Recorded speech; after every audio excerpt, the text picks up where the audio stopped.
Sino sa inyo ang nagtitipid sa gamit ng kuryente? Taas ang kamay. O sino ba naman yung ayaw na magtipid sa gamit sa kuryente? Di ba lahat naman tayo ayaw natin na lumobo ang ating Meralco bill. Pero, ang tanong, sino ang naggoyo na bumili ng mga tinatawag na energy saving device? Ay nako, nagoyo po kayo. Hindi po yan gumagana, sabi ng Meralco mismo. Bagkus yan pa ay nakakadagdag sa konsumo ninyo sa kuryente. O ito yung sample ng mga so-called energy saving device na chinek na Meralco. Wale, Waipek. Ang energy saving device, hindi po yan effective.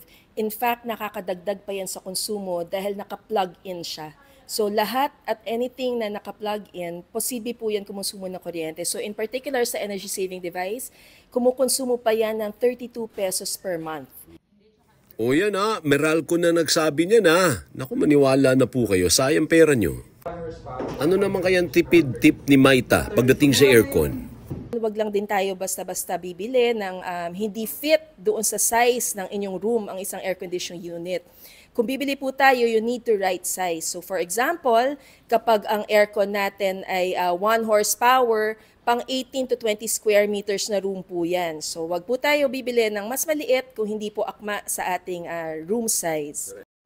Yung ref po, naku yan, gamit na gamit pag summer. Huwag po natin pupunuin masyado. Kailangan 70% full lang po siya dahil wag natin tatakpan ng air vents ng ating mga ref dahil mahihirapan po itong palamigin.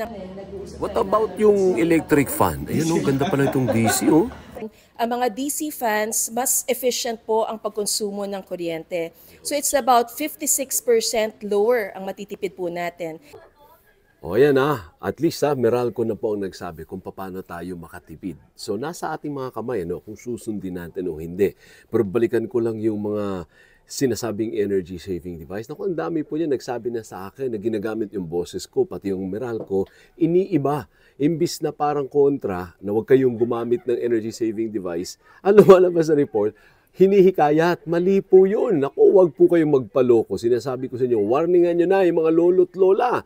Yung mga hindi masyadong techie, sabihin nyo na kamo, mali yan, hindi totoo yan, fake news. Kaya sayang lang yung pera ninyo. Kung magtitipid kayo the old-fashioned way. Bawasan ang konsumo sa kuryente. Nang sa ganun ay mabawasan ang babayaran kada buwan. Okay? O good luck.